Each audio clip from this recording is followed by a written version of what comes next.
We've got the pupils back with us for the second pupil conference, and today we are sharing what the pupils have been working on back at their schools with their Gender Respect Project teachers. We did the dance competition. Here is the video.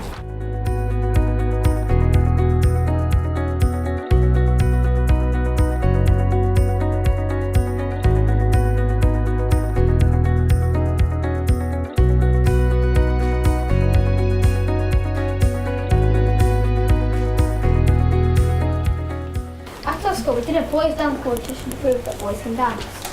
The winner was called E.D.E.N and the four runners up, Akil, Max and Monty.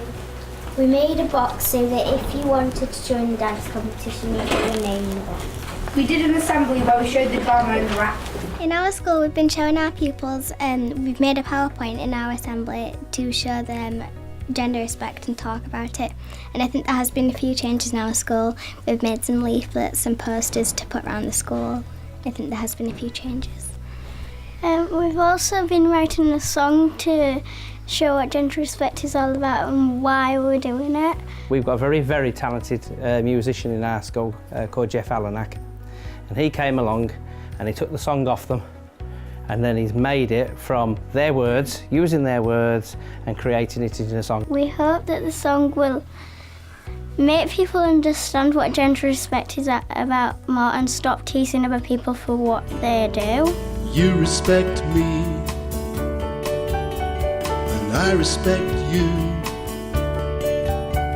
Respecting each other is so cool. What I like about how gender equality and respect has been promoted within Summer Lane is the children have been allowed to come on these gender respect conferences.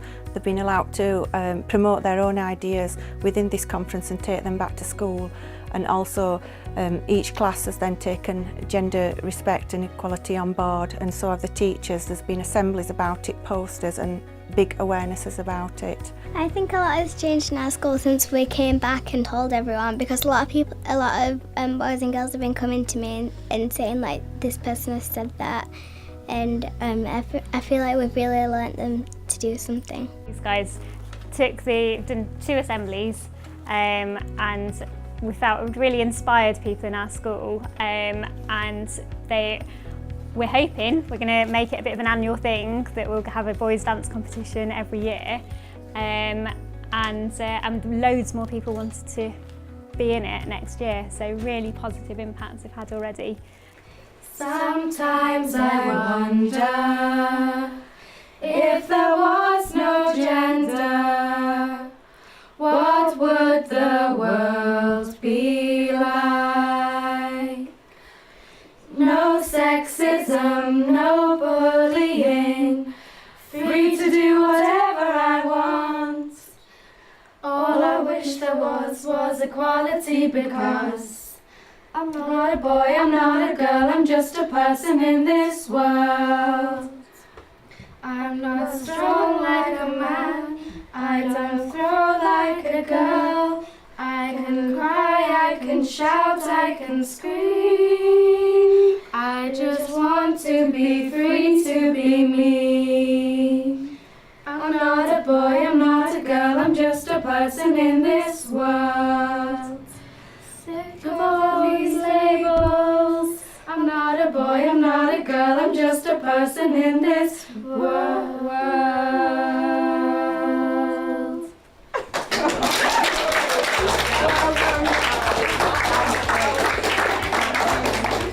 So there are a lot of great metaphors for consent, but handshaking is something that you can pretty much count on everyone having done or seen. But you might not have wanted to shake hands, or you might have wanted a firmer handshake, or a gentler handshake, or you might have wanted a high five instead. And using that as a metaphor for consent is a great way to talk about something that can have quite serious consequences in a little bit more of a lighthearted, introductory way.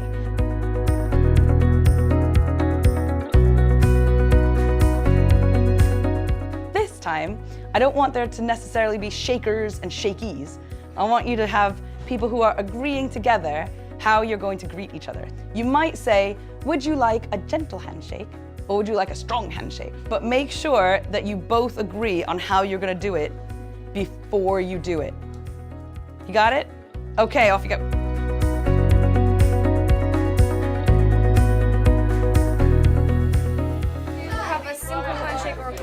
I would like a complicated handshake. I would like to go like this, and then like that, and then like that. Is that okay? All right. Is that cool? Awesome, nice, thank you. We wanted to find a way to look at how you can apologize and also how you can get an apology over with quickly if you make a mistake around gender. So what we want to do is come up with a quick, simple role play using a metaphor. Deborah, getting the name wrong. No, actually, there is Deborah. What if you get someone's pronoun wrong? Has anyone ever gotten a pronoun wrong? Yeah?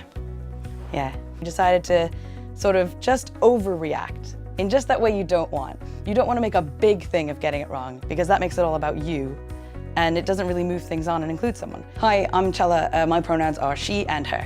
Hi, I'm Becky. My pronouns are also she and her.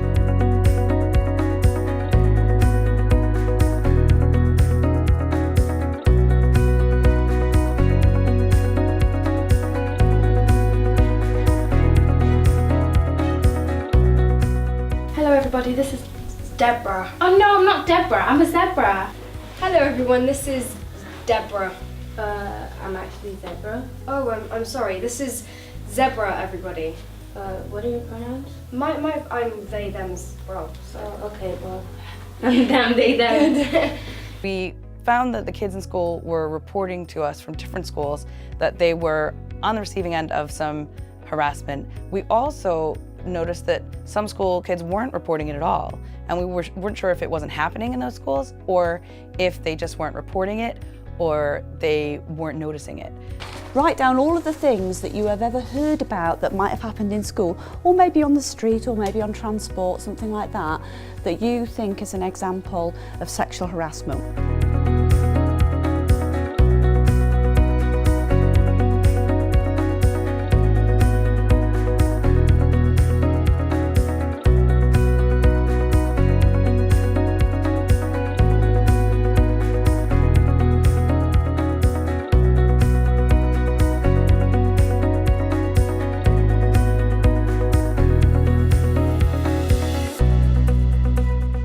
We started off with catcalling and then we moved on to like in school what we'd see, and like it'd be groping and like unwanted grabs, like when you sat down they would touch your leg, and for girls with like pink bra strap, which is annoying.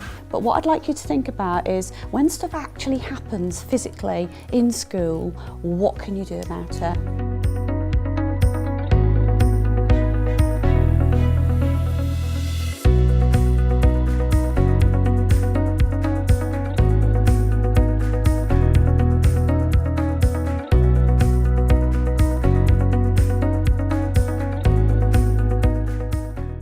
Tell us what ideas you came up with. You could report it to like the behavior mentor or like a teacher, you know. Yeah. Like, yeah, there's like an adult in school that you could just report it to if something happened. And just walk away and be the bigger person. Yeah, we didn't want to put just walk away in case. Yeah. Before walk away, it's a good response, but if they just accept, they might come back, so we just put you need to be the bigger person, don't feel like you've lost in a way. And what I want you to do in your groups is to come up with a very practical way of dealing with it.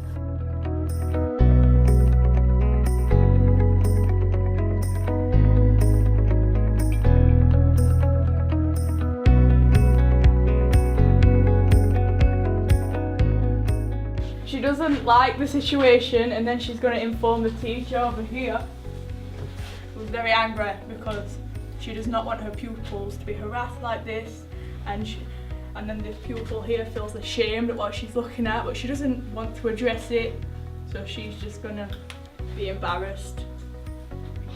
And then after, what's going to happen is Santa's probably going to get it done, because you're not allowed to do that. And Santa is going to be okay. Okay, good stuff.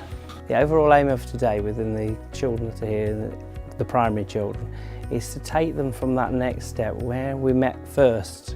The first time round was more about what gender respect was about.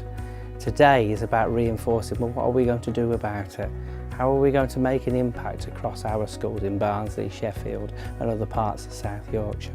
The primary teachers that are here this afternoon are going to lead a workshop that is just take them with examples for these children and then developing those examples through P4C so that they can think about what they might be doing in schools so that we can actually make that difference. Philosophy for Children is about an inquiry model for education, and it's taught here at DECSY as well. So a lot of the teachers and schools in the region are well versed in how it works. First of all, we're going to come up with a philosophical question. So I'm hoping that, Dor, you'll be able to help explain what we mean by a philosophical question and what kind of questions are philosophical in your groups, okay? And we're looking for a question that relates to why we're here today.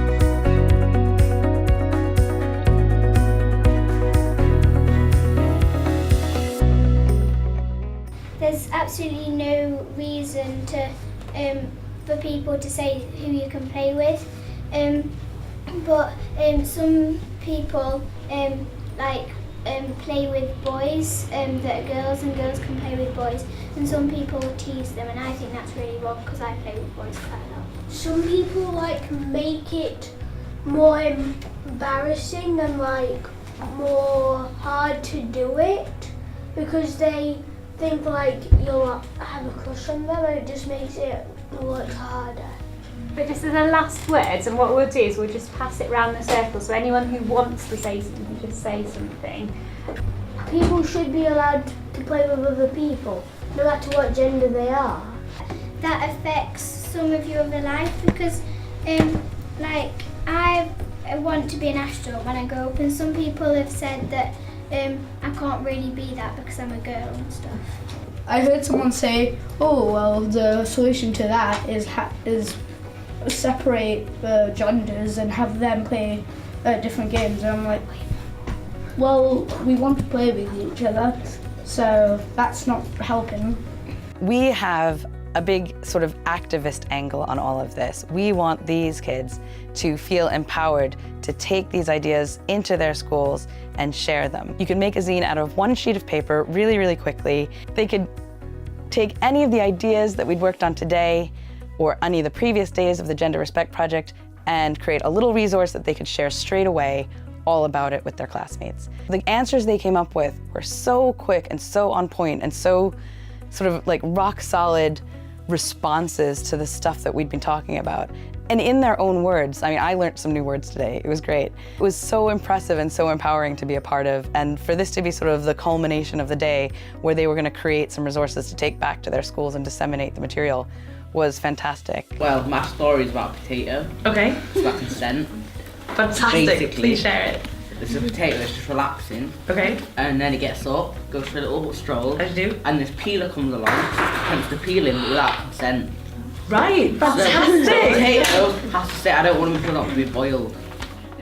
They can turn these resources into PowerPoints and into displays around the school and sessions that they can deliver to their classmates in form time or in school assemblies.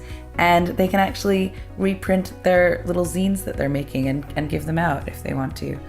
The ideas that they came up with were pretty spontaneous responses, but they showed that the work they'd been doing all along had really sunk in, and they were generating these excellent ideas for how to tackle these issues in future and how to teach their classmates and some of their teachers to do the same. We did a final round where kids shared their work and they'd covered pretty much all the topics that we'd explored.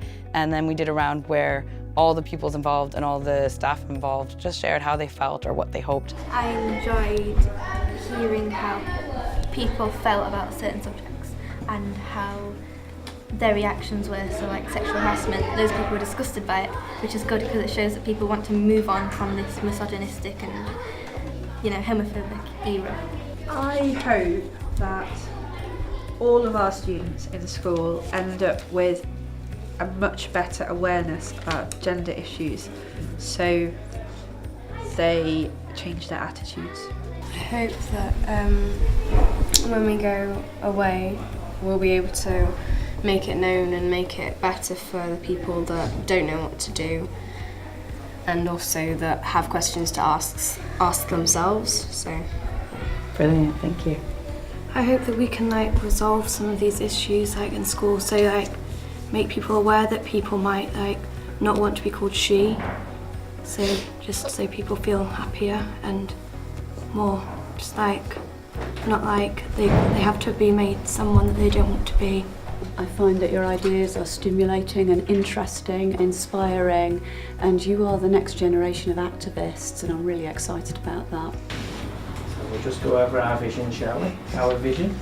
We will challenge others we feel they are being disrespectful. All genders will be playing happily with one another. We will have equal participation and we will listen respectfully to each other. And I think that's a lovely vision to go away with yourself. Are you ready? Give us a squeeze, 3, 2, 1. You gotta make the noise. Oh, fantastic. You guys are so brilliant. Thank you. The Gender Respect project is disseminating the work from the project through online websites, mainly through the Development Education Centre South Yorkshire's project website, where there's a link on the Gender Respect project through to our WordPress site. One of the things that we wanted to explore today was a chance for the kids to take things wider and feel more confident about what they'd already done and sort of build up the momentum for what they could do in future, because we won't have a lot more input directly into this project anymore. We'll mostly be letting them get on with it. Each school will be kind of on its own. We'll still communicate, but the whole project's kind of coming to an end. It's been a 3-year process, and now it's about disseminating what we've learned, the resources we've created as teachers, and what the kids have learned and decided to take on as sort of bits of activism in their schools around gender respect. If you go to that site, you'll find the teachers who've been working on the project have produced blogs around the work they've been doing. We've uploaded some films, including the films of the Gender Respect youth conferences. We've also put on lesson plans that teachers have developed for early years, primary, secondary, for all ages. We've also posted some global case studies, and there's also a section on resources which includes links to other websites and book lists that teachers can find out more about the issues. In addition to our own website, the British Council on their Schools Online Connecting Classrooms programme has got a section on gender equality through citizenship for 9 to 13-year-olds, and a number of our project lesson plans have been uploaded to that as well. We're hoping to take this further. You know, this is not the end of the project, it's sort of where the project starts. Now we've got to disseminate all of the things that we've learned and all of the resources we've created. So we've been coming up with lots of different ways to do it, and so now we've got homework and the kids have got homework, but overall it's been a fantastic day.